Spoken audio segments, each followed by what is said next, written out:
Good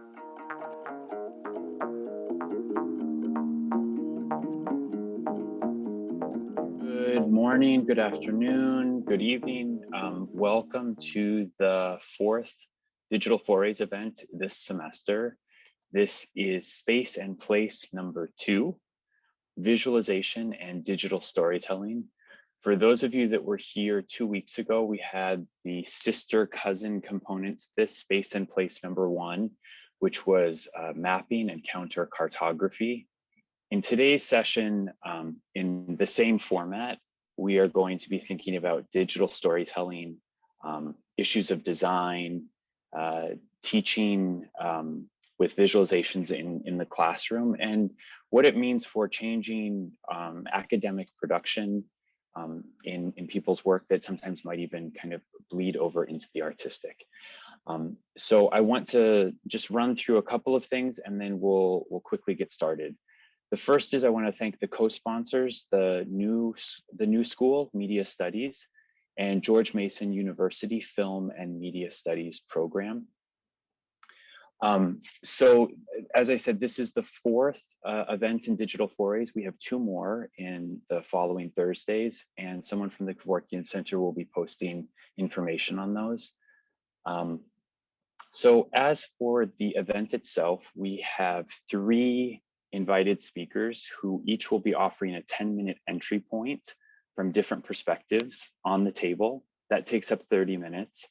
In the following 30 minutes, we add a discussant, and all 4 of them kind of extend and build and further around the framing of this session.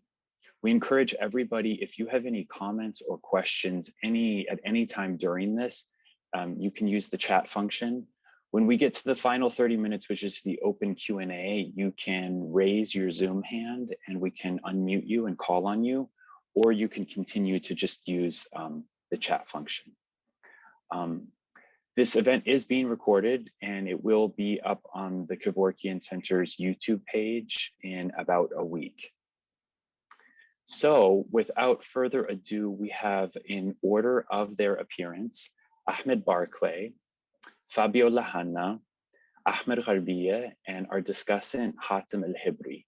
And as each of them start to present, their bios will be pasted in the chat. So Ahmed, over to you. I'll just have a go at sharing my screen. Okay. So I should say, so for people who came to the kind of sister session of this one, you probably will have heard something about this project from my colleague Majid Shahabi about Palestine open maps. The idea of the presentation I'm going to give here, I'll kind of run through a bit about what that project is, and then the idea is I wanted to talk a little bit about basically how that project, from its starting point, moved into different media, different storytelling formats. So from digital to physical. So basically, yeah, the title, one day I found some old maps on a website. So the kind of genesis of that project, Palestine Open Maps, was basically the discovery that about 290 very highly detailed maps of Palestine from the 1940s had been published for one reason or another on the Israeli National Library website. And I won't go through kind of how we managed to download and kind of configure the maps, but basically these were very detailed maps covering the most populated part of Palestine in the 1940s. So here's one of Haifa. This is the kind of detail of it at 1 to 20,000 scale.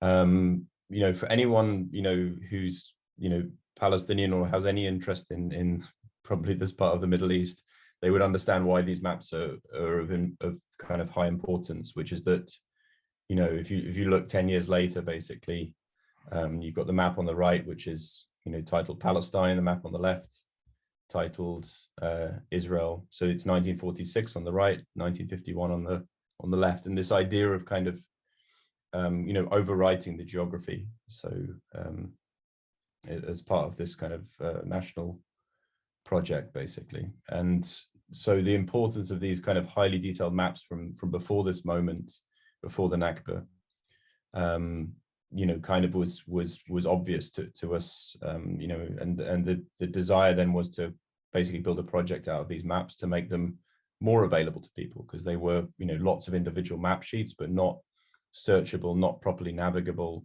You know, how could we bring these together and turn them into a platform that people can really use? So the aim of that project was to open source the maps, make them, you know, easily accessible, navigable, and meaningful, and reusable by real people. I won't go into the definition of real people, but hopefully you can imagine it's kind of, you know, people without the kind of technical or historical or geographical expertise to kind of make sense of the maps as they were. We had the opportunity to do this, to begin this project in an event we called Impact Data Lab in Amman, which was hosted by, you know, Visualizing Impact, or Visualizing Palestine, who I was working with at the time. You can see also, you know, you can see Majd on here and some other people involved in the project, Stella and Noor, Hanan, who's got an empty seat here, and Matteo, who wasn't involved in the project but was giving us some advice. So Palestine Open Maps, basically what it consists of is these historic maps kind of combined into a map layer, historic, you know, and present day data on all the different localities, maybe over 2,000 localities, past and present, and obviously the kind of coding side of that, and just an idea of, again, the extent of all those maps. They're covering the northern half of the country. Again, the different data layers involved, including present day mapping. These are all these kind of point locations. I was talking about the 2,000 plus. And then you have, yeah, obviously the kind of code it's built on. I won't go into that. And the platform, just for those who haven't seen it, basically it allows you to kind of go to any of these past and present locations. It allows you to, you know, see past and present side by side. And it, yeah, and also to overlay the present on the past. And obviously to download all of these individual maps. So you can kind of see each of these squares as one of the smaller maps. You have maps at different scales you can kind of download there. I think that's the end of that one. Yeah. But really what I wanted to talk about in this presentation is beyond this website, you know, where else this project went. So this was this kind of idea that, you know, we had this kind of, you know, Palestine Open Maps, POM. You know, there's the content side of it, you know, the data, the digital maps, kind of connected, I say GLAM content, so galleries, libraries, archives, museums, you know, whether that's, you know, historical media, all kinds of things that you can attach to location. The community around that project, so we have like a core team, project partners, contributors, and the digital infrastructure, and that should be open source. And then, you know, there's the projects beyond that in the physical space, which I was going to go into. So the first thing is, and again, something Majd would have spoken about, is the basically crowdsourcing, trying to digitize the historic map layers in sense of all of the features on those to kind of make them renderable and searchable in a digital form, because, you know, essentially they're geolocated, but they're just pixels. So the idea is that any feature on those maps could then become a kind of digital thing that you can find, that you can render in different ways. And Majd mostly led, and like I think maybe nearly 20 mapathons to kind of digitize this data. Still a work in progress, but there's a lot of it now. And really one of the things that and I'll go a bit more into depth on this one, is that the platform got a very, very good response. People were very interested in it, but it really wasn't self-explanatory. So if you didn't kind of know what it was about, it was just, you know, presented to you flat, like arriving on Google Maps or something like that. And what we really wanted to do was kind of talk about the relevance, the importance of these maps, and to actually guide people through, you know, what are these locations? What's the importance of these maps? What's this all about? So basically the idea was that based on these historical maps from the 1940s, we could create stories for like every single location that we have information on that's on those maps. And these are some of the locations. I don't know how this will come across on the stream, but basically all of these like thousands of hundreds of towns and villages and cities.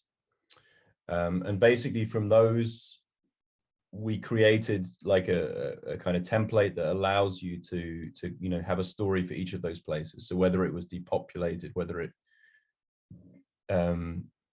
grew, whether it ended up in the West Bank or in Gaza, or whether it was a Palestinian city that ended up under within modern day Israel. So they each kind of have a number of scenarios that kind of generate these stories.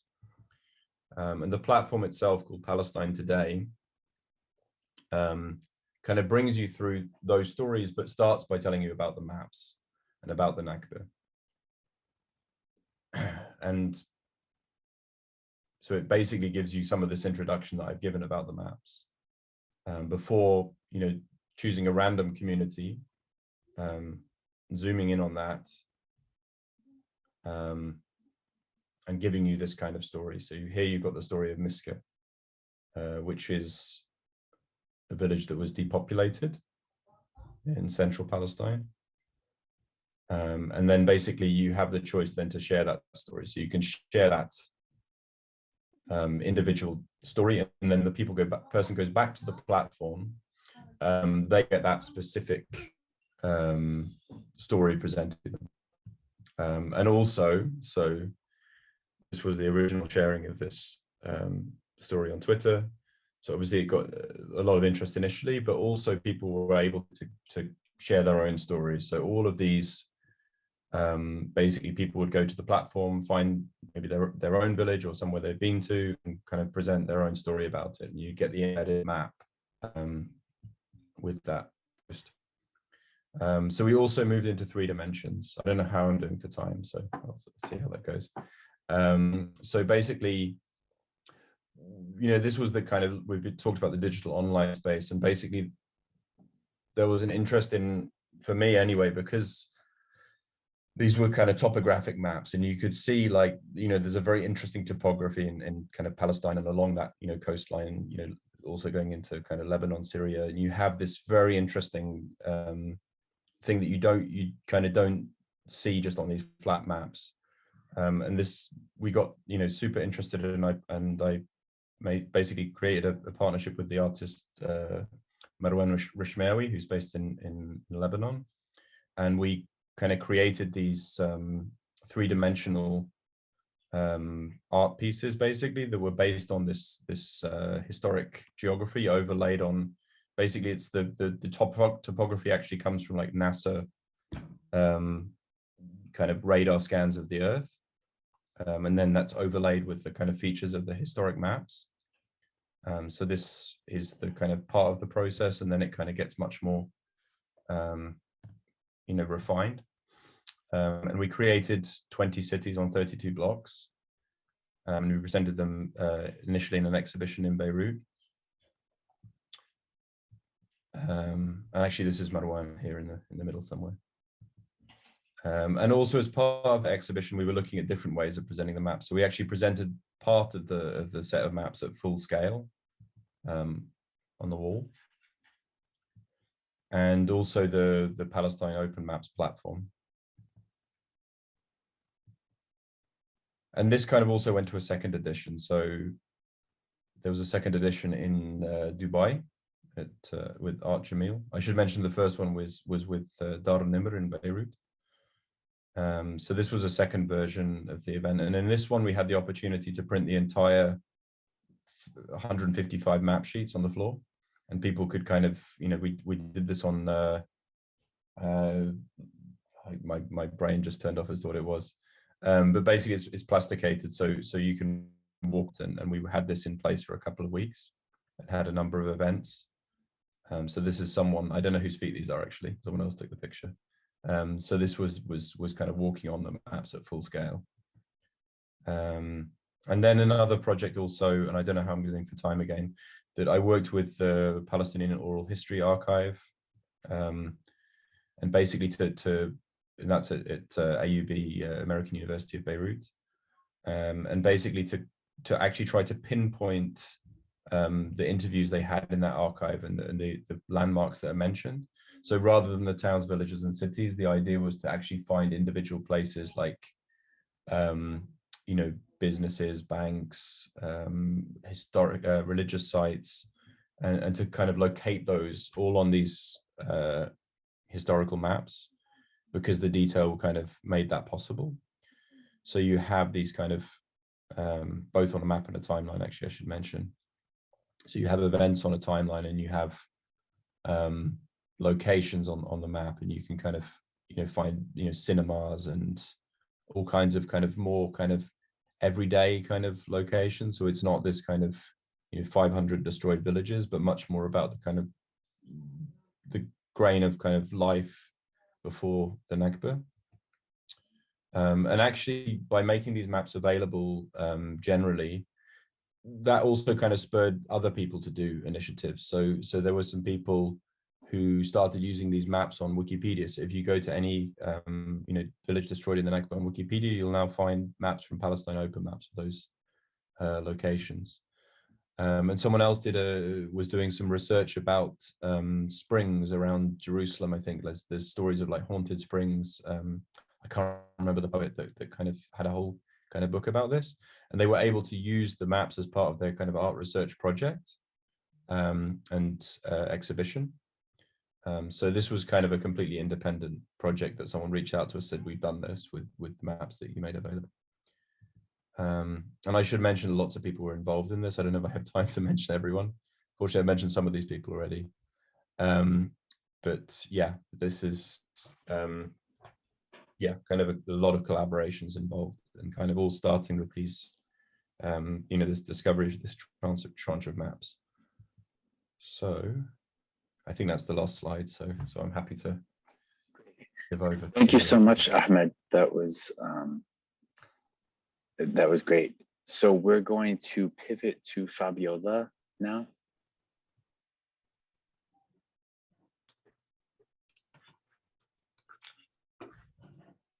Okay, I'm muted. Yeah, thanks so much. That was amazing to see. And thanks to Jared for organizing this wonderful series, as well as Jim, Fidel, and others for making this event possible. So broadly speaking, my research and art practice focus on software as a medium for historical justice, really thinking through digital archives of marginalized histories. And for this presentation, I thought I'd go through this thread of what I've been calling digital dialogue projects. So as you know, there's been a boom of memory archives since the 70s and 80s, but even more so with the possibility to digitize archives, photographs, other kinds of media, more broadly. And there's this push to put everything, in a sense, online and use various strategies to engage with these either contested or marginalized histories in order to make space for them in a digital environment. And there's very much an inheritance of, from the human rights discourse, of the idea of using dialogue as a metaphor to bridge divides. So this is, for example, the Fighters for Peace group that has this oral history archive and does a ton of workshops in the, also inheriting from a lineage of like theater productions or other kinds of artistic endeavors, sometimes thought through like art therapy. And there's oftentimes they're led by humanitarian orgs, government institutions, foreign and local grassroots collectives, activists, artists. And it's really is thinking about a way to use historical dialogue as a means to move away from conflict. So this is often in post-conflict spaces, or thinking of ways to avoid a direct kind of or ongoing conflict in many cases. But you'll see from a lot of these kinds of digital archives that there's lots of claims made about connections made or democratic participation, or even more broadly about historical justice. And I think there's a need to try to get the sense of what dialogue is, even in a digital space, what it can be, what it is limited by. And I mean, there's various academic fields we can turn to that are tasked with the study of conversation and dialogue. For example, sociologists in the field of conversational analysis have more and more increasingly addressed digital conversation, but they're really primarily concerned with conversations that have already taken place and not really thinking about conversations that can happen from a digital space or in a digital space after an archive is viewed, or through a particular archive. There's also computer scientists in the field of conversational AI, for example, who study dialogue in digital spaces. But that field is usually concerned with human-machine interaction, meaning that it only deals with designing the machine side, and not the problem of designers whose goal is to build a digital environment that is thinking about human to human. Or I like your comment about real people, thinking about the conversation between real people. Artists and documentarians, of course, have also been thinking and turning to digital media to think about, to facilitating dialogue through many kinds of digital infrastructures and interfaces. Always thinking about people who disagree about the past, but in many times there's issues of an overlooking, for example, of power structures that needs to be addressed in different cases. And that digital just offers a whole new set of meaning that we have to somehow come to grapple with. So thinking about digital spaces such as content management systems. I love this project called Mukutu, which is thinking, I mean, if we think of content management systems like WordPress, for example, the idea of a lot of archives turning to places like Omeka, which is another great project, but it's really thought about as soon as you digitize something, make it available. And in some cases, that's great. But for example, with indigenous knowledge or various kinds of traditional kinds of knowledge needs to be thought through in a different way, whether it's about access or being belonging to a particular or where your social location allows you to access particular kinds of knowledge. And I turned to a section of the field of artificial intelligence called narrative intelligence, which has its start in the 70s, but a project that really made use of media that I wanted to just pause on for a second is called Terminal Time, which was produced by a collective called the Recombinant Historical Apparatus, which was produced by then grad students in computer science and art with some activists like social movement union building. So there was Michael Mateus, Steffi Domike, and Paul Venus, who worked to use the system that would engage an audience through like an applause meter to get feedback to three different three different parts of this 1,000-year overview of history.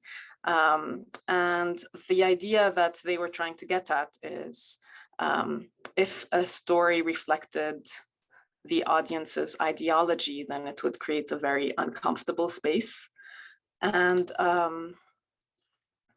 this is thinking about how to tell a story that changes and is not fixed, and kind of uses a strategy to remix already existing possible scripts. There's Fox Harrell's Living Liberia Fabric, which was commissioned by the Truth and Reconciliation Commission of Liberia after the war, which is 1979 to 2003. And it also worked through a different kind of system that was thinking of, Harrell calls this like a cultural computing perspective, thinking about how to use a tradition, an oratory tradition specific to Liberia, and how that can inform the software and tell different kinds of stories. Also thinking about Stephanie Dinkin's work, Not the Only One, which is a memoir told through this mind of an artificial intelligence in this sculptural kind of artifact. And it's a voice-driven platform, also thinking about AI as a storyteller through 3 generations of women in one family, but told through that first perspective of the AI, and it changes according to what people either hear and interact, and then also add into the stories. So I've been looking through these and building a project I've called We Are History, A People's History of Lebanon, where I wanted to design, kind of thinking about a digital storytelling project, but not really stop at collecting people's memories of what happened, really focusing on daily life as a way to get at the a bottom-up story of thinking about, okay, here's an unprivileged, a deprivileged view, and how can we bring different contested pasts in a way that would not cancel each other, or just make space for thinking about how to even talk about this contested history, and to try to create accountability for what happened over the past, starting in 1943. So this is an ongoing open archive that people could contribute to. And there's this planner that takes from the transcript of what people have said, tries to find connections, sometimes based on location, such as if they're mentioning a city like Zahle, for example, where a lot of my interviews took place in. And or it could also be something, a feeling like disgust, or a feeling, or in many cases, people talked about food also, or the scarcity of the parsley, for example, and tries to connect what people are saying and take bits and pieces of their transcript to create a kind of dialogue. And you can remix this. So thinking about the same archive that's there, remix it, meaning create a different kind of story, even using the same pool of videos, the same video archive. And through the building of this, I wrote through memories as a way to think about the transcript. So every single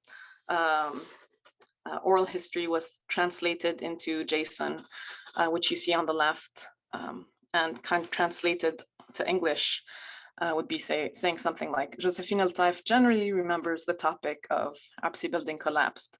And that comes from this particular transcript at the very bottom, where she says, from passers-by, the Zahlets don't really stay at home. On top of all the bombing, they used to go out a lot. They didn't like to stay home. And this is input into this database saying Josephine El-Taif remembers hearing that. She was the hearer via the medium of voice on the subject of Absi building collapsed, and the speaker is passers-by.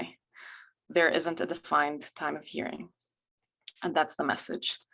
And it starts with these oral histories, gets translated into a database, and then let's see if this will work. A planner then outputs a particular conversation. I don't know how this is looking on your end with all of the small text, but you can say, okay, once you have one version, output another version and another until there are no more plans. And once a particular plan is output as a way of creating one conversation, it would then go to the actual videos where those transcripts were pulled from. And I thought I could end with a couple of maybe I don't know, like something we can pick up in the conversation. And I'm happy to go over any other details that I might have just gone through too fast. But I think stepping away from that binary of story and data, or number and story, is something that we're, I think, getting really close to figuring out with the digital medium, coming up with new languages and frameworks to engage with digital spaces for historical justice. And perhaps also thinking about the context of place as a way of, like, if I hadn't been thinking about the specifics of Lebanese history, all of this other kinds of conclusions about software and new frameworks that are helpful more broadly in other contexts would not have happened otherwise. So I'll end there and pass it on to Ahmed. Thank you. Thank you, Fabiola. Ahmed, you're up next.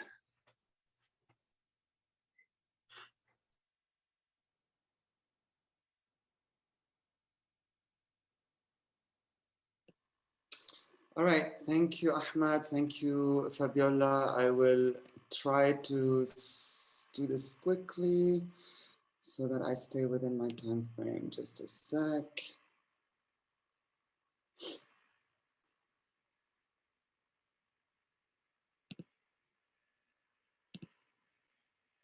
Okay, so today I would like to talk about an aspect of making maps that keeps resurfacing in our work, which is how to deal with geographical boundaries. Now, the reason why that they should be dealt with is due to their unyielding nature, really. And I use the term hardline here to describe this rigidity and inflexibility. So the hard lines are, first of all, literal, as in they are hard lines on a map, but they are also of a hardline nature in the sense of hardline politics. So they are uncompromising political realities.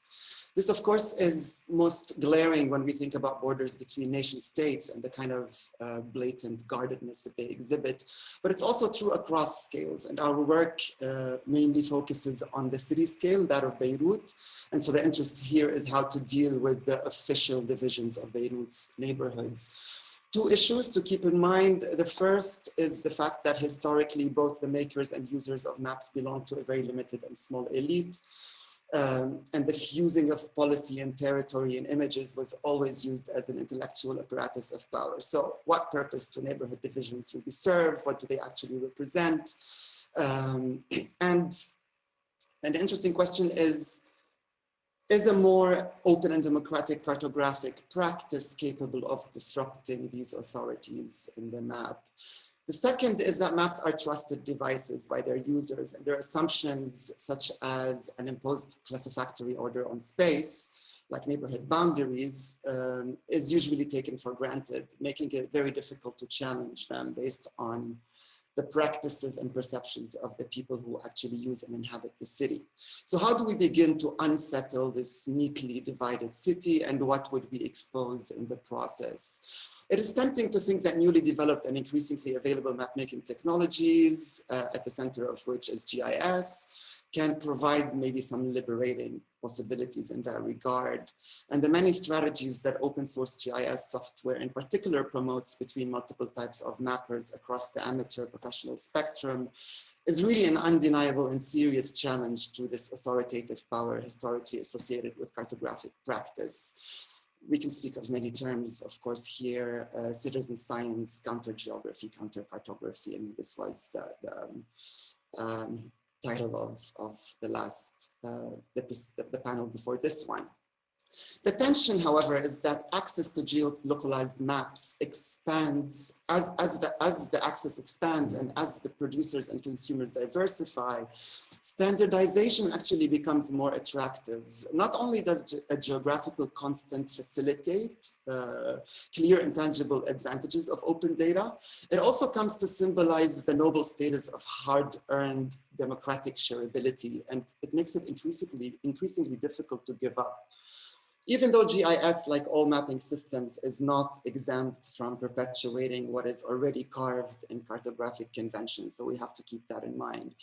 But a readily available common frame of geographical reference can be vital in contexts, especially those that are plagued by the scarcity, secrecy, and also neglect of data in both its raw and visualized forms. And this is definitely the case of Lebanon, where first of all, like a straightforward open georeference detailed map is not there, let alone the data that might start to populate it. But also, more importantly, the Lebanese state discloses little to no information about its public sector, which is increasingly seen as non-transparent, irredeemably broken, especially amid this unprecedented current financial crisis. The point is that the lack of public data and accessible formats is becoming a kind of hallmark of the state's corrupt status quo. This is the idea. If consistent administrative boundaries expedite the sharing and aggregation of data compatibly, equipping citizens, policymakers, and researchers to craft more informed and effective decisions collectively, then perhaps the line's debatable claims informing correct and finite representations of neighborhoods can be momentarily overlooked. All right, so this is my intro. The first image is actually a little bit of history. The official division of municipal Beirut into quarters and sectors, i.e. neighborhoods, can be traced back to 1973. This is the document that was produced by Électricité du Liban, so the Lebanese Electricity Authority, along with the Beirut municipality, the water and telephone companies, and the Ministry of Post and Telegraph, which is a clear demonstration of how the conceptualization of neighborhoods, among other hegemonic map tropes, is often set, delivered, maintained by those who hold the tools of power, cartography being one of them. So, more importantly, these representations are at odds with the mental maps, practices, and popular designations and appellations of the different neighborhoods by the city dwellers themselves. This is the idea that an unofficial Beirut is indeed in practice, if you cross the municipal boundary, you might not feel like you're leaving the city, but you will definitely get more electricity blackouts. Speaking of which, if that happens, I'm very sorry, but it's a possibility, and I will log back in. So there are many manifestations of this hardness. Just because I'm speaking to maybe a lot of Americans here, I think the gerrymandering of electoral sectors is another classic case of how even the slightest manipulation of district boundaries can have absolute and lasting effects. Now, let's begin to look at some work. I will play this video. I don't know how it's going to show. Is it moving? Not yet. Yeah. Yes. Okay. So the BBED, or the Beirut Built Environment Database, is a public online geoportal with multi-layered social, environmental, and economic data on building activity in Beirut. And one of the database's main objectives was to address the gaps in public information on urban development. When we were working on the database, it was important for us to start visualizing and analyzing data on the neighborhood level, but at the same time to be sensitive to indicators of class, sect, urban fabric, and other kinds of socio-spatialities. So, I mean, of course, we wanted to very intuitively resist the troubling qualities of the cadastral map as well. So we took an aim at conceptualizing Beirut's neighborhoods in another way. This is our attempt. So you see actually two neighborhood lexicons here, if you wish. There's the gray lines in the background, and the red lines are the ones which we kind of created, that we invented. I won't go into the details. Our plan was to go to have an equal area distribution across the neighborhoods so that we can have a more mathematically sane analysis, but I mean, the problems are many. And we abandoned this very quickly. The main issue was that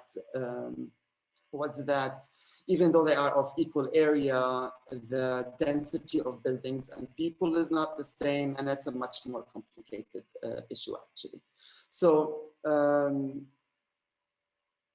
it became clear that such experiments at a more socially aware map of Beirut's neighborhoods is not necessarily appropriate for this platform, in particular since one of its objectives is to enable an easy exchange between data sets made available by different groups. And at no time was this more poignant than in the aftermath of the blast on August 4, 2020. The colossal explosion that killed more than 200 people, injured thousands, and destroyed 1/3 of the city. Until today, multiple international and local NGOs, syndicates, activists, civil society groups, and state actors as well are scrambling to locate and process and analyze spatial data, which is made even more difficult by the restrictions on mobility due to COVID-19.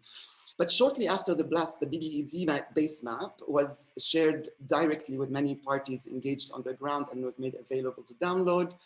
And as a unified reference between very different types of actors, it needed to adhere to the most common of cadastral denominators, from parcel number to, yes, indeed, boundaries of administrative districts in order to play its interfacing role effectively. Just a note on the side, even the army actually used the space map in their assessment efforts. So using maps embedded with hardline boundaries might be necessary, but it does not mean that we cannot make maps that can test them. And in our work, we often interrogate the role practice could play in the delineation of neighborhoods and the defining of these boundaries, and examine how different areas of Beirut are actually lived and perceived. I don't know what I'm doing on time, but I'm gonna now go into the project. You're good. Okay, great, thank you, Jared. So this is one example, which is from 2010, and it was a mapping of security mechanisms, visible security mechanisms in municipal Beirut. Very quickly on the macro level, you can see that different types of hubs, or let's say neighborhoods or clusters are being highlighted. So this is one very simple strategy, which is basically erasing the district boundaries and allowing the data to inform us of different kind of clusters that can emerge. But more interestingly, there were these kind of curious moments that were expressing latent lines of demarcation. So there were security apparatus deployed in anticipation of riot control. So we start seeing divisions that are not necessarily very hard, but they do very much express the lines that divide different communities that might belong to different political or sectarian factions that might at some point clash. Another example is a mapping that we did of visible markings of territorial, political, and sectarian affiliations in the Shia Ain al-Rumani area in Greater Beirut. And you can see here that how these posters, flags, and other kinds of sectarian markers start to tag edges within this neighborhood that are at odds with the municipal boundaries that you see in the diagram below. So that's yet another way of trying to contest the official boundaries that are present on a municipal level. This is a little bit of a zoom in, but I will not linger on this for time. The project which probably speaks to this issue of neighborhood negotiations most directly is the one that I'm going to show you right now, for which the idea of coming up with new neighborhood forms was a primary objective. And for that, we had to devise an experimental data collection and visualization method. So what we did is we asked 23 delivery drivers, mostly Syrian refugees, to list what for them Beirut's neighborhoods are and to position within these neighborhoods the different landmarks that they can remember. So this is an individual account of one driver. This is landmarks and also streets. And then we basically kind of trace the individual account of the neighborhood. In this case, it's Hamra. I'm going to go very quickly over the rest of them. There are 23. So these are the different accounts of the different delivery drivers. And what we did is combine these accounts at some point, which you see over here, to come up with a kind of a collective account of the Hamra neighborhood. And again, it kind of starts intersecting with other forms, with other boundaries of other neighborhoods around. This is the collective map, which actually has all of the accounts, and it's pretty dense, and it expresses a lot of the extent of the knowledge of these delivery drivers. But the more important point is in this visualization, where you see a comparative between the collective accounts of neighborhoods and the official districts of Beirut's, or the official neighborhoods of Beirut. Clearly, these deformations or reformations are flagrant. And of course, these are not just physical deformations or reformations. These are the interviews with the delivery drivers expressed the reasons behind these kinds of elastic negotiations of neighborhoods, from how safe or dangerous they are to how much they get tipped, and other kinds of indicators actually filter into their reasoning. These are just some zoom ins on neighborhoods on the micro level. I will not talk about that. I believe that I'm almost close to my time. So just a couple of more examples. Back to the Beirut built environment database to show maybe how we can show boundaries in a more fluid way. This is a mapping of how much people get water to their house, government water to their house. Sorry for lack of context. There's no time, but public services in Lebanon are pretty inefficient, to say the least. So this begins to show you the discrepancies across water distribution in the city. We did two, one in summer and one in winter, and we didn't have extensive data, obviously, across the whole city. But just from the data that we had, we used GIS software to project into the rest of the territory and begin to have these kind of really fluid clusters where we start maybe seeing Beirut's neighborhoods based on how much water you get into your house. Lastly, just an example that we've been encountering over and over again in our GIS maps, where we notice, in fact, this kind of really, I don't know if you can see my mouse move, but we noticed this kind of really curious line that kept emerging in our base maps. And it's been with us for a while. We're trying to fix it. And we realized at some point that basically the cadastral plots, the parcels, do not continue into their northern part of the port, simply because this actually is an extension of the city that happened at some point, not a very long time ago. And in fact, what this line indicates is an old shoreline. So perhaps we can describe it as a relic, or, you know, I'd like to call it a ghost boundary. And to conclude, I think, you know, what I'm proposing is to move away from the hardline boundaries, even though we need to accept them sometimes within particular collaborative frameworks. To propose moving away from the hard line and begin to think about latent boundaries, tagged edges as boundaries, elastic boundaries, fluid boundaries, and maybe even ghost boundaries like this one that can be meaningful to understand as they kind of haunt our digital space before we go ahead and exercise them. All right, that's it from me. Thank you, guys. Thank you so much. So just as a reminder to everyone in the audience, if you have any questions or comments, please feel free to put them in the chat. We're going to pivot over to Hatem El-Hibri for some questions.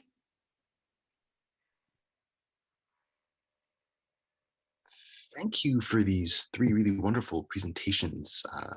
I'm such fan of all of your work. So, seeing as I have the task of trying to... I'm very sorry, Hatem. I'm gonna have to interrupt you just to say that I did not have time to mention everybody who worked on all of these collaborative projects. And I wasn't good enough as Ahmed to include the credits page at the end. So I just want to say that all of this work is on our website, beiruturbanlab.com, and you will get to see very clearly who worked on what. For everyone who was here who worked on these projects, you know, like, sorry about that. I'm absolutely going to be asking you to say a bit more about some of the Beirut Urban Labs projects, more specifically the Levant Carta project, and seeing like a delivery driver, such fascinating projects that you're not gonna get away without telling us a bit more about them. So in trying to put my thoughts together here, there's a few common themes that I've seen that I think are worth trying to draw together or think together. But I also have some thoughts for each of you individually. And again, that my questions are meant in the spirit of sort of getting the three of you to talk together, not just to me or at me because of things that have occurred to me. You know, one of the histories of digital technology, which is coming up for me in hearing these presentations, is sort of the parallel history of the emergence of computer graphics and digital cartography. You know, at one point at the Harvard lab, it was the Harvard Lab for Computer Graphics and Spatial Analysis. This is back in the 1960s. So there's the trouble of the map that Ahmed Gharbi asks us to stay with, right? That maps potentially are part of an operation of power, that if we take the line to be fixed, that we mistake something which is dynamic and changing for something which is rigid, hard, and unmoving. But there, of course, is always the option of drawing new lines, of doing and undoing the map, right? An intervention into how people are oriented towards space and reactivating place. This is something I saw in all three of these talks, right? How might we reawaken suppressed, marginalized, forgotten ways of inhabiting place together. There's the promise of critical cartography to augment existing political practices, right? To not simply make the production of the online platform or the digitization of the map collection itself the desired outcome, but the drafting of that project itself in service of a different sociality or set of political practices or knowledge-making practices. And part of the context that maybe I think the three of you have things to say about is that each of these projects are part of a broader emergence of citizen science approaches, which are specifically about moving beyond the academy, but which also coincide with a new set of critiques of data, a new set of critical perspectives about data, code, and the work of algorithms in the contemporary world, which no longer can be held to be simply innocent. So each of you see possibilities for transformation, right? Of not simply documenting the state and its operations, but also trying to take heed of the deepening need for artistic, journalistic, and design-based intervention into our contemporary world. Like I see each of you as rather than asking is the visualization adequate to or analogous to what it purports to capture, instead you're asking a better set of questions, like how might we understand the politics of data and code, and how to work on or against techniques of control. Okay, so I'm gonna speak to the panelists in reverse order of presentations. I'm gonna start with Ahmed Kharbiye, Fabiola, and then Ahmed Barkley. So this question of the hard line, the rigidity of line in politics is a really interesting one, particularly when you go to Beirut. There's such a big distance between what official and municipal maps say things are and how people actually live in place. This idea of ghost neighborhoods, right? People will still refer to places by the name of a store or a restaurant which hasn't existed there in 20 years. There's people who are getting ready to be college age, calling a place by the name of City Cafe near LAU, and City Cafe hasn't been there since, I don't know, right? I don't even remember when City Cafe closed at this point. So there's this gap between the official map and the unofficial mental map, which in particular, the seeing a delivery driver project, we really see the potential to imagine how the city is actually inhabited, the everyday practices of work and life, which help us think about maps themselves in a different way, what one might do with a map in a different way. Fabiola calls for making space for the marginalized online, to not simply say, well, humanitarian discourse is problematic, therefore game, set, match, we're done, right? That sort of cedes too much territory in advance, that there is a potentiality to the old dialectic of the self encountering the other and its possibilities in digital space that we should think through. So one of the questions that maybe Fabiola can take us a bit further with here is how to think about the selection of data. This is a theme for all three of you, but maybe particularly here, who to do interviews with, right? We have this notion of a bottom up or a deep privileged view of place. How do we deal with the question of user and audience around this potential problematic of irreconcilable memories or unresolved antagonisms? When you start asking people about the past, you might find that people lived very different worlds, which we see in the contemporary moment in an interesting way. I'd also love to know where the Hapsi building is, to hear a bit more about that project and its specificity. I was fascinated to hear how you, Ahmed Barkley, how you found these maps on the Israeli National Archive. And I love this sort of putting the map to uses unintended by its makers. In addition to the question of the availability and the usability of a platform, you also gave us how we have sort of three interacting layers of sort of old maps, contemporary data, and contemporary data overlays of the space since, the space now. and the code layer, right? Which came up also came up in Fabiola's. So of course, you know, when we're talking about like open maps or Palestine open maps, right? There's like real stakes around historical info, about location, about rootedness in place, or the erasure of, or the attempts at erasure of place here. And this potentially creates a set of open encounters, right? You did some thinking through for us about what the project intends.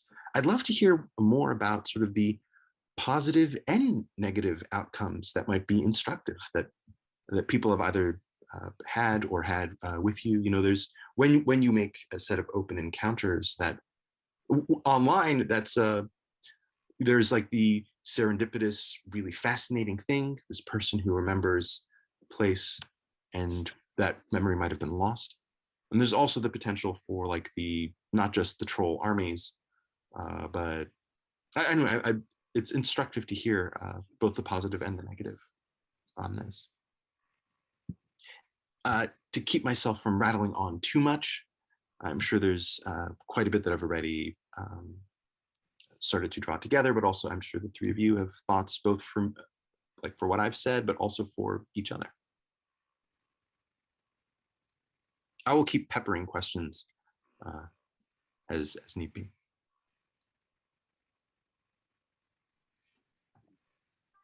Which of us should go first on that, and in terms of whoever wants.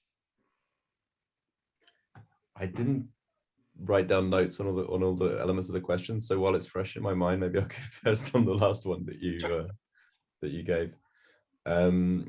So I can talk about discovering the maps on the Israeli National Library website was actually via an NGO, Zochrot. They had a kind of page that was listing out a lot of places you could get historical maps.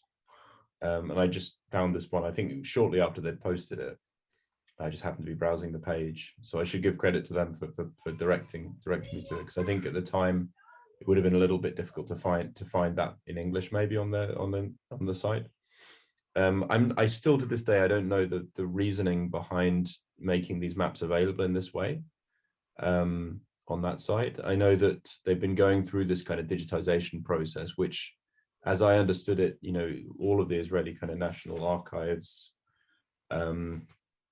had been going through this process of kind of, they closed their doors, kind of filter things, make, you know, certain things available digitally. But for whatever reason, you know, this was one of the things that was made available digitally. Now, there's a question. I mean, it was published on the website under its original title. I mean, these are, I don't know if I even mentioned, but these are obviously British mandate periods. So they're British maps that were produced. I mean, essentially, the entire process of producing these maps was to do with, you know, colonizing Palestine. The reason that they were mapping it at a kind of detailed, kind of cadastral level from the early 1920s was because they wanted to transfer land for Zionist colonization, essentially. But it creates this snapshot of kind of what's there at the time. So, you know, although it's not the intention, they've kind of created this. And it also continues this thing of kind of, you know, prior to that, you had the Palestine Exploration Fund that was kind of a kind of religious stroke colonial project to kind of map contemporary Palestine, but in relation to biblical geography. So a lot of those features find their way into the maps as well. But you have maybe more than 20,000 named features on these maps, quite, you know, in the tens of thousands of named features with, you know, English transliterations of the Arabic names there. And I guess the project is about kind of a narration of these maps, really. Even the kind of just the map browser, essentially, you know, you're making selections in how you name it. You know, the project is named Palestine Open Maps. The second project, maybe even more intentionally, it's named Palestine Today. And really that's about, you know, you could say it's about boundaries, but it's more about kind of narration of a whole, you know, territory. And it was very intentional. There's no borders on that site at all, I don't think. I think there's an outline at the beginning, actually. Now I'm remembering. But there was an intentional decision not to say this is the green line, this is the West Bank, this is Gaza, this is, you know, Israel proper, or whatever we describe it as, although they haven't declared their own borders. And essentially, so through that project, it's saying, look, well, you know, there's these Palestinian localities throughout, you know, historical Palestine that were there in the 1940s. The majority of them still exist today, you know, obviously in the West Bank, you know, almost all of them, in Gaza, almost all of them. In you know, 1948 in what's now Israel, still like maybe over 100 communities, Palestinian communities there. So what you kind of name this land is, it's still in dispute. It's like, you know, who controls the, you know, draws the map. I mean, we can go back to that, one of the first maps I showed in that presentation, which was you know, the one you have, the Palestine 1946, Israel 1951. And what's interesting about those, you know, early Israeli maps is that they were, you know, speculative in a way. They were wiping things off the map that still existed. You know, these villages were depopulated, but they weren't destroyed until maybe a decade later. But they're not on the map. You know, the roads kind of lead to nowhere on the map, you know. So it's kind of, yeah, I think there is this thing about, you know, in these projects, you're making a lot of kind of authorship kind of decisions. And it is very much, you know, as much as we're giving an account based on data, and we're not removing data from the platform, there are a lot of kind of narrative decisions, even on a what essentially is a kind of technical mapping platform. And I think that mirrors, you know, the archive itself, you know, the national archive or the kind of institutional archive.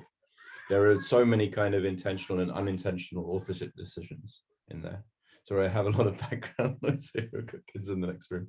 Okay, I think I'll stop there and let other people.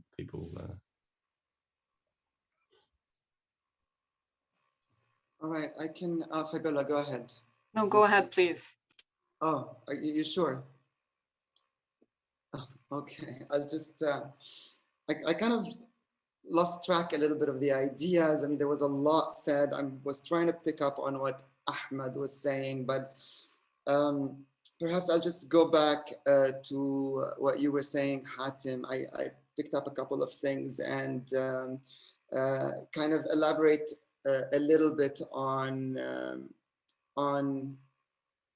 this idea of critical cartography as it is often talked about within, you know, the idea of access to digital tools, and it comes hand in hand with data coming from the public and with representations being produced by a larger, not necessarily professional cartographic public, and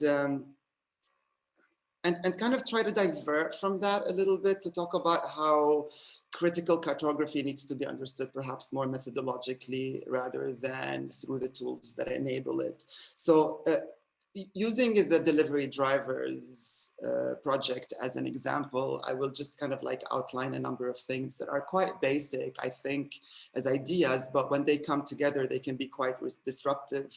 So the first is who to map, right? I mean, not only are people not usually the stuff of maps. I mean, sometimes they are, but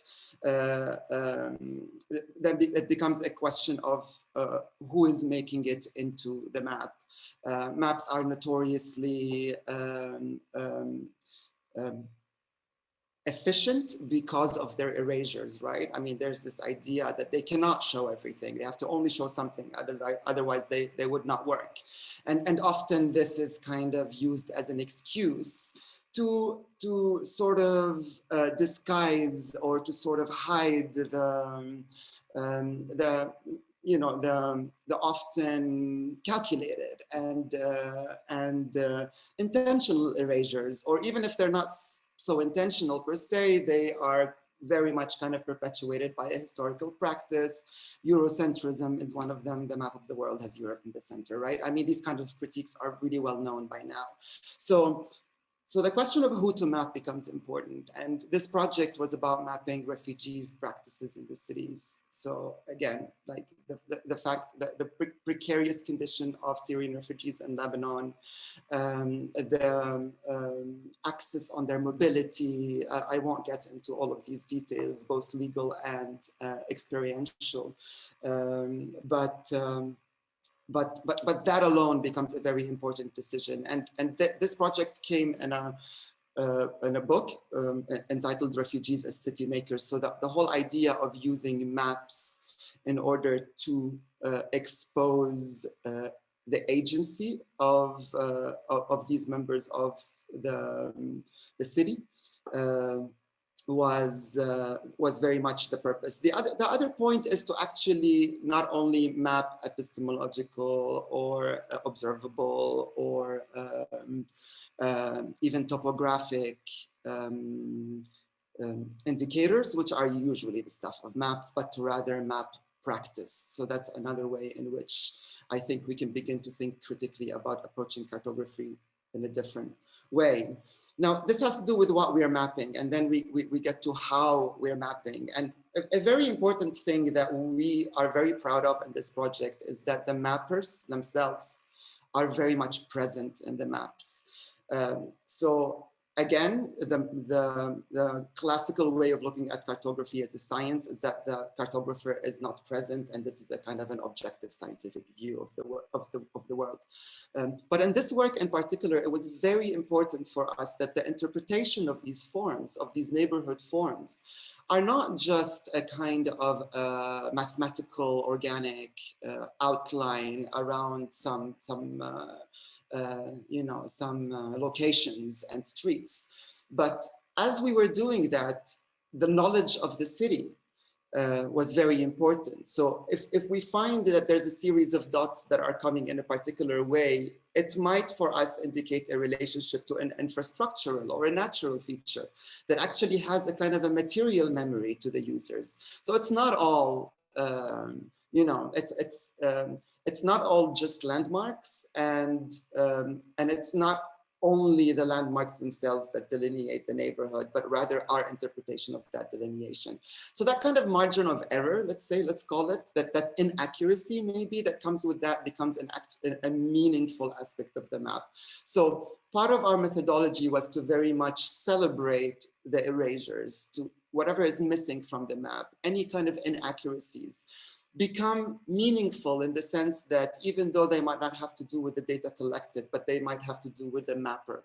And that's another way of kind of stripping down the map and maybe undoing a little bit of its authoritative power. Lastly, I would say, the fourth point here is to eliminate the distinctions between the social and the topographic, which often are also something that maps like to do. Maps like to be very categorical in the way that they present their information. So again, over here, this idea is that these topographic forms that are produced are not only topographic forms. They, as I mentioned, are reflective of a particular social reality.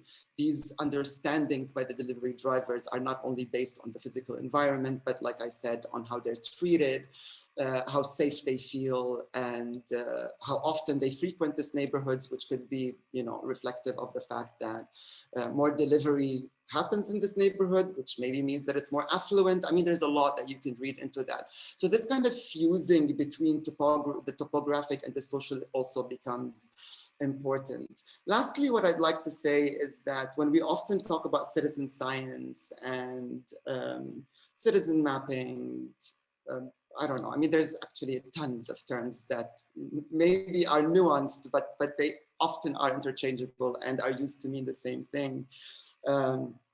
So we think about that as a kind of a critical practice in cartography, and it is. And of course, it's in its own way that. But critical cartography existed before these digital tools. And I would argue that, in fact, that even though a more accessible cartography is essential, for it to be more critical, perhaps there are ways to do more responsible representation. And maybe this is the designer in me speaking, but I kind of think that this is where the answer is. It's in the way that it's in the decisions that we make when we represent our account of the world. I think each of you sort of take this relationship between methodology and tools as a productive point of departure, that rather than the self-effacement of the cartographer, which is itself an artifact of the media history of mapping, somewhere around the middle of the 20th century when maps started to be made not by the skilled draftsman, but by mechanical means, that itself, like, so data and how to present it and what to do with it is something that each of you are grappling with in different ways. How to make the data. It definitely is a making of data, right? And with each kind of, I love that point also, Hatem, about it's a kind of translation. And when you, from that skilled draftsman's kind of expertise to something that is mechanized and then later on automated, and paying attention to that translation offers more on the process, and then really countering these ideas of objective media, and everyone is touching on that, I think. And it kind of ties into what you were saying about the selection of data. So if I'm choosing to deprivilege a top-down kind of position, then what is going to be privileged? What is that selection process going to be? And coming to terms with, okay, I'm actually writing the code for it, that I need to confront my own goals and intentions with a project. What is the role of authorship, if we wanted to tie it to other kinds of discourses as well. But yeah, trying to build an archive that is open, that would allow anyone and everyone to then contribute their memories. I mean, we can look at examples like Microsoft's AI tool, Tai, depending on who you ask, that became a super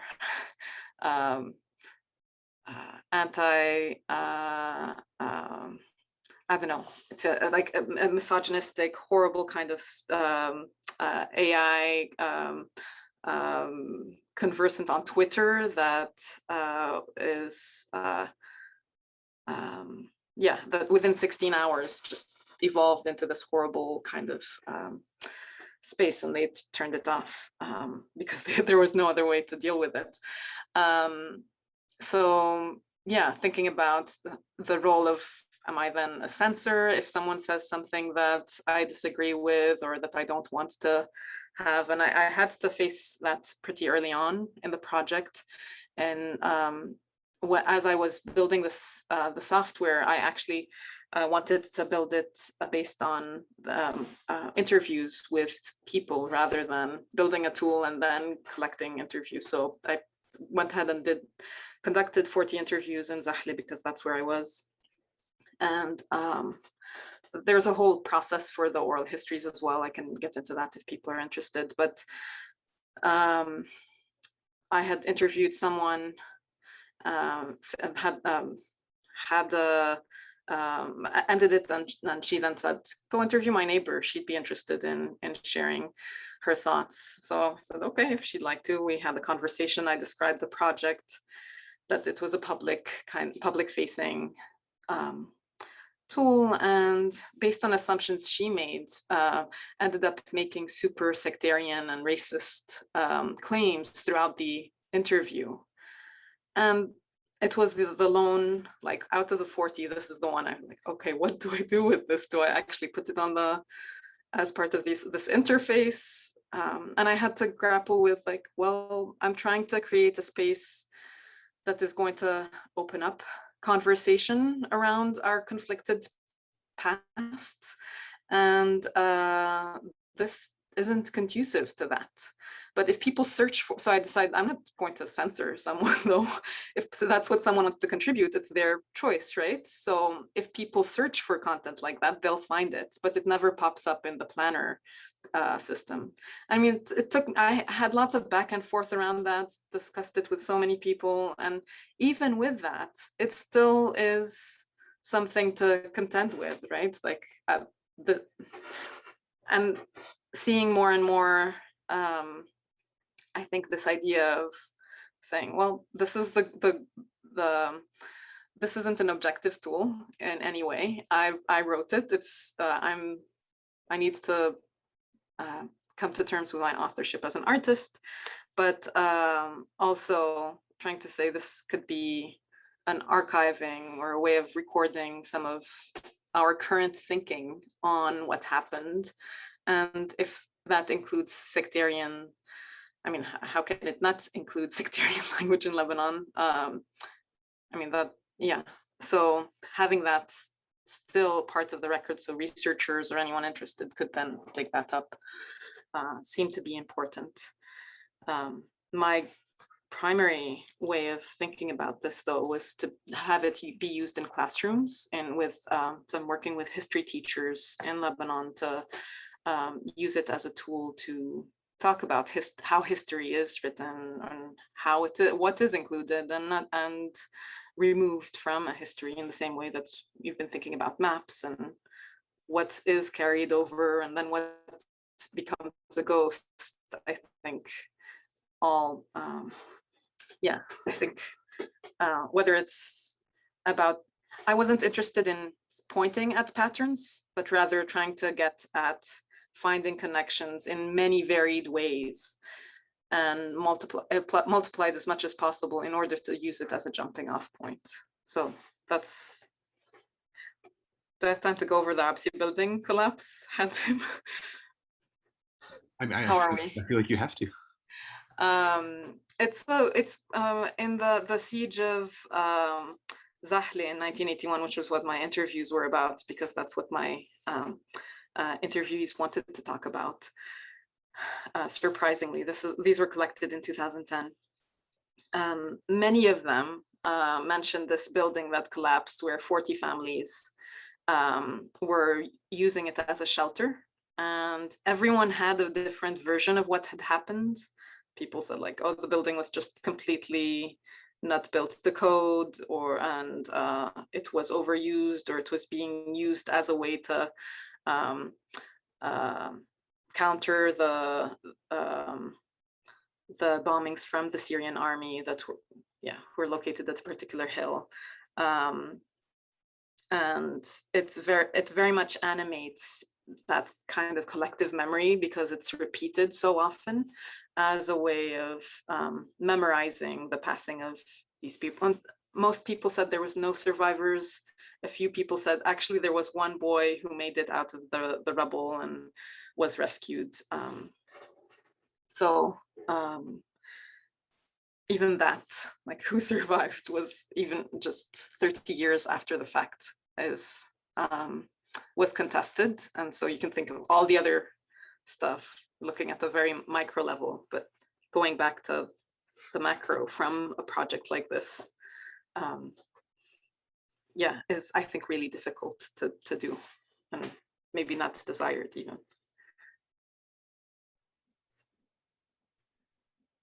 Hatim, if you don't mind, can I jump in and maybe ask a question? So again, please take it away from me, otherwise I will selfishly continue to monopolize our three speakers. No, so everybody in the audience, if you want to kind of voice a question, please raise your hand. There are a couple questions here, really compelling in the chat. I'm going to slither in, and I want to ask maybe a bloated question, but one that I think is really kind of threaded through everything you guys are talking about. And it is that of collaboration. Right. And so, I mean, I think so, Ahmed, you had your slide prepared, Ahmed Barclay. Ahmed Gharbia, you made a great point and a save of, hey, there's so many people involved here. You know, and everyone has different disciplinary backgrounds and, you know, some people are teaching, others aren't. And so, you know, this question really comes from this space of where are these questions, this type of work developing in the university, in the classroom, in mentoring?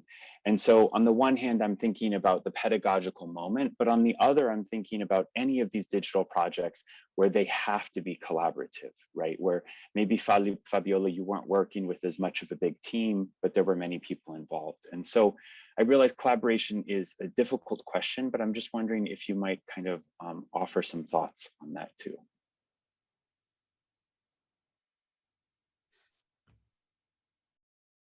Should I start again?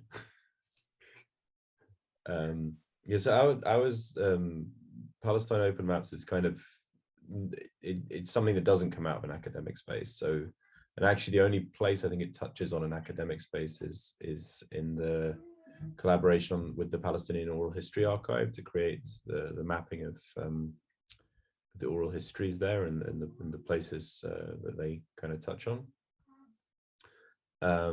So I think probably it's better to hand over to someone else, but really, I mean, there was a number of, there were more like, you know, there was collaborations with cultural institutions, you know, with the two galleries that we worked with. And there were also collaborations in Majd's work on the crowd mapping with, you know, there was support for kind of the fellowship that he did that work through. But otherwise, yeah, it was kind of, you know, and I mean, obviously the project was kind of seeded by, you know, Visualizing Palestine, Visualizing Impact kind of gave the initial support for the project. But essentially it was kind of intentional. We kind of kept it out of this kind of institutional space. But we'll kind of see how that evolves. I mean, it kind of, at the moment, the project, the continuation of it kind of sits on Majd and myself at the moment. So it's kind of a you know, kind of labor of love and kind of floating kind of background project for both of us. I worked with several people throughout this project. I mean, it started as a very naive kind of MFA project and then evolved into something I had to dedicate more time to, and decided to use it through a PhD project in order to I think funding was a real concern of mine. I was very worried about where money would come from to support the project, and so decided to just do it through a PhD. Would be the less, I mean, that's why it's taken so long, but at the same time, it was a way of trying to get away from the sticky parts of I think being pulled into a particular yeah, having to deal with that aspect. But yeah, worked with so many students with the code, people in Lebanon, in the US, and then translation, like the interviews were in Arabic, they needed to be translated. So I worked with 3 different master's programs in translation in Lebanon. And that's a way to keep it sustained, as a way to train people in thinking about these issues of translation and software, and involving students in designing some of these interfaces. And then yeah, then the next step is working with these history teachers associations who have been doing amazing work already on the ground in various schools and school districts, but put on pause because of the pandemic. Hopefully we can get back to that.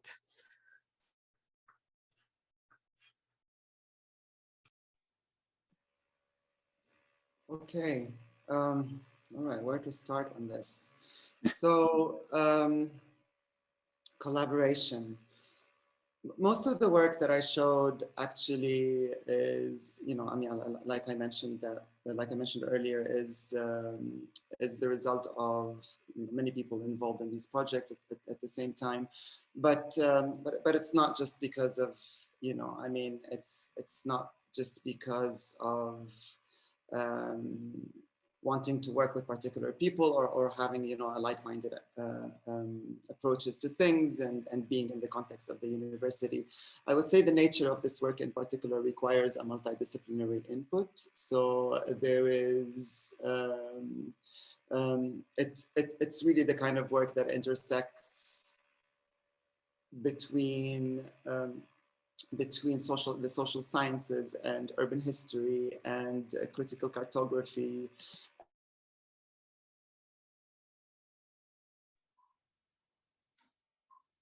I think he jinxed himself before when he foreshadowed that.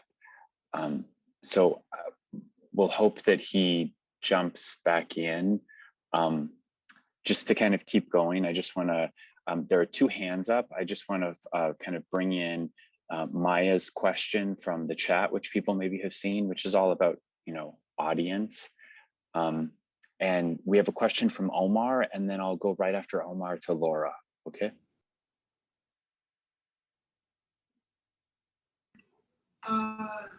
Hello. Thank you so much for the presentations. Amazing work.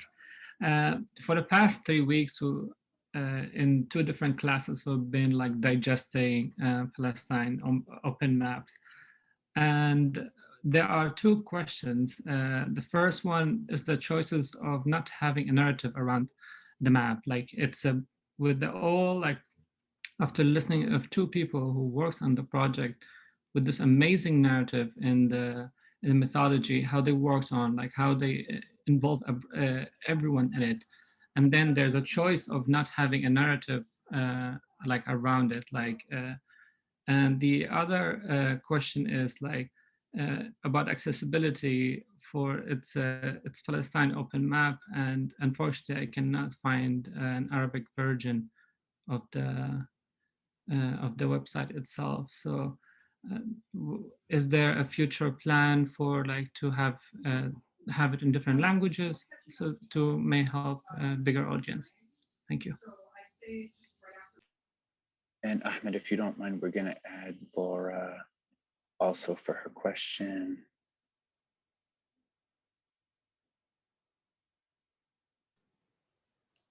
Hi, thank you guys. I just want to echo that. Thank you. That was really incredible to hear from all of you. I feel like I might be asking a bit of a loaded question here, so forgiveness in advance, but I'm just kind of curious. You know, we've spoken a bit about narratives here, and all 3 of your projects kind of involved personal narratives in one way or another, either from a gathered audience or from you yourself. And I think that kind of permeates a historical narrative in general.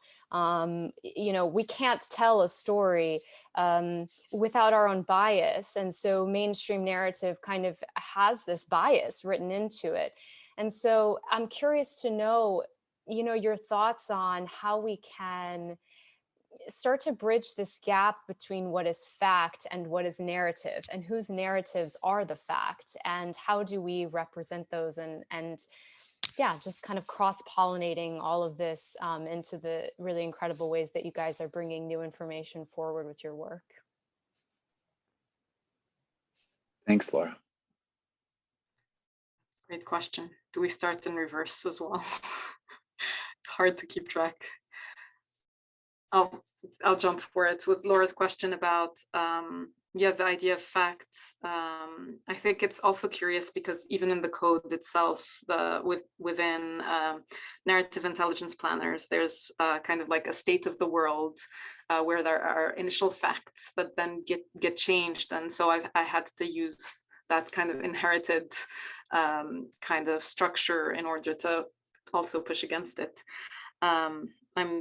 With this project, I'm not really thinking, I mean, the goal isn't to get at facts, but to open up conversations in order for people to discuss it amongst themselves and get to talking about contested histories, because that isn't happening in many different, in different ways in Lebanon. So thinking about getting to a truth or a singular truth is never part of the goal, but rather opening up conversation about it. think that's where I'll stop to keep it short. My apologies, everybody. I had that electricity cut I promised at 9. I knew it was going to happen. Right, sorry.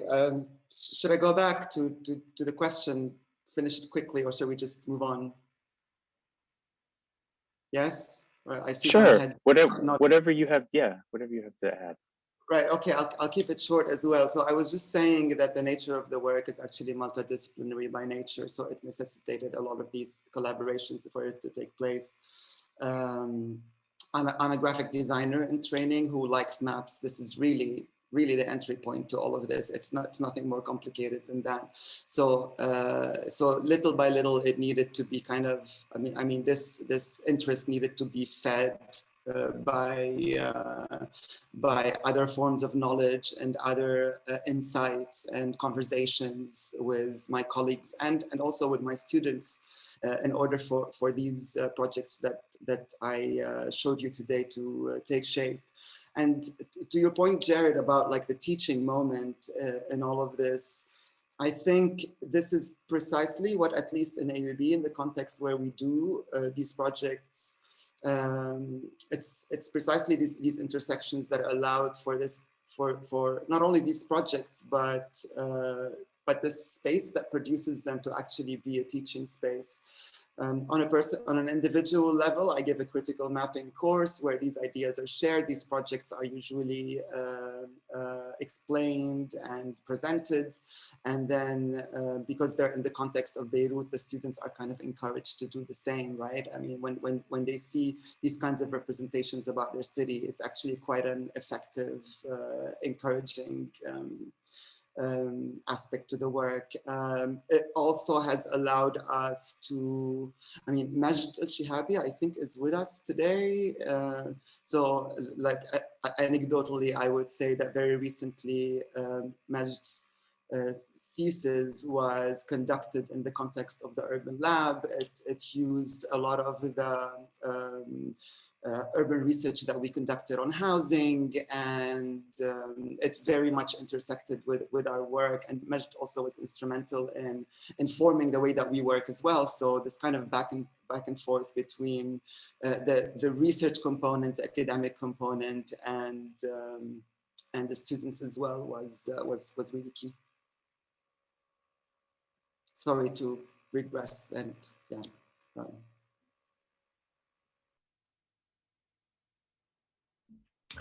So I can do my best to answer maybe all three kind of questions. I think I'll answer Omar first, because it was very specific to Palestine open maps, and because I think it's probably the most straightforward question to answer.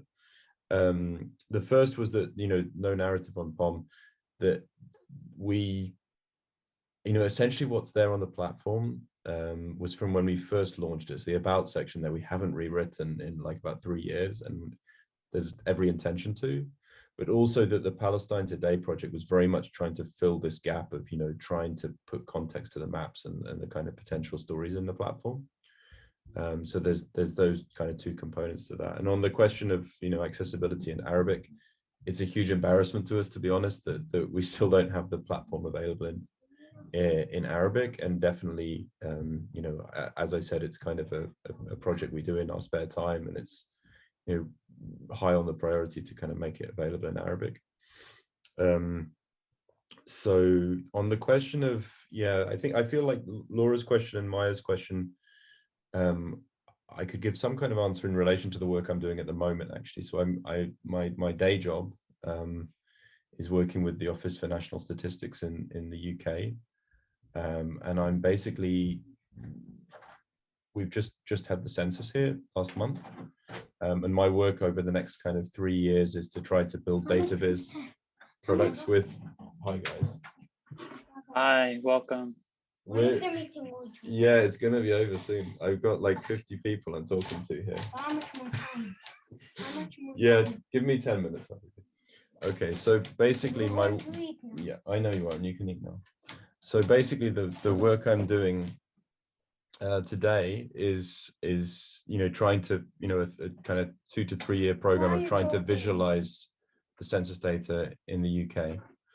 And basically it's a completely different voice. So I'm working as a civil servant, and it's, you know, there is this kind of, there's choice of, you know, this kind of fact versus narrative, and you're trying to, you know, like in the way that as a journalist, you're trying to say, okay, here's a balance, here's the voices on one side, here's the voices on the other side.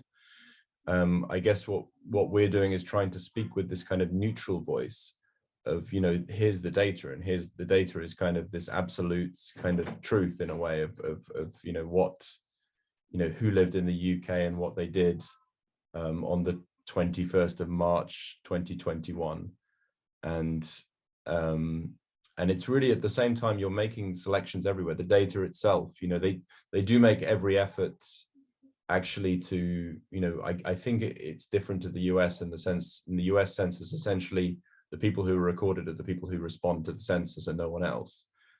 In the UK, they do try to do a lot of other kind of statistics to kind of fill the gaps and to give the best possible estimate they can of who was actually in the UK roughly. But at the same time, it's still, you know, it's eventually it's the work of human beings, and you know, it's not, you know, there's no absolute truth. And, you know, essentially that what we're doing through the data visualization work and the data journalism work is we're trying to make content that's, you know, consumable by what we call inquiring citizens. So people who are kind of willing to kind of search into a search engine about, you know, census 2021 and try to find out about their area maybe, or something like this. And it's trying to kind of think around, okay, what do these people expect, and how can we, you know, bring kind of the important kind of stories that are in the census, but without, you know, obviously missing, you know, other stories. And there's this kind of push and pull as well of, you'll have certain you know, smaller but vociferous, you know, communities who want to be represented in the outputs of the analysis. So you have, for example, the Somali community, the Sikh community, I think Jewish community, I think I've missed one, that where there are very specific kind of mandated outputs that we have to do, because these, you know, these are kind of small but relevant communities who've kind of really asked for these outputs. So there's a lot of kind of push and pull, and eventually, especially on the kind of first, you know, releases that you put out, although we're kind of, you know, the Office for National Statistics is it's part of government, but it's meant to be kind of independent of, you know, the government of the day, in the sense that we're not, you know, we're supposed to be producing independent, you know, data and statistics on, you know, the absolute, you know, I don't know what you'd say, the kind of truth of the world. At the same time, you know, the first releases that we're putting out, they're going to be reviewed by Parliament, by politicians before they're released. So there's some very interesting kind of forces at play there, and yeah, and we're kind of somewhere in the middle of that. I don't know if I quite covered everything there, but yeah, it's this kind of thing of, like, the voice is so important that you're speaking as this kind of, you know, supposedly government independent institution that is supposed to kind of give, you know, this kind of rendition of truthful facts, or whatever you put it. But at the end of the day, we're all human beings. We're all, you know, we all have our, you know, agendas, I suppose. We have our kind of shortcomings or whatever. So maybe on this note, just because we try to wrap up on time, I would encourage everyone to stay. Ahmed, I want to give you a gold star for being so compassionate and gentle when, you know, the child, someone comes in, and you probably have to run away because you have your hands full. Everybody else, if you're able to stay for kind of a more informal Q&A, we're going to stop the recording, and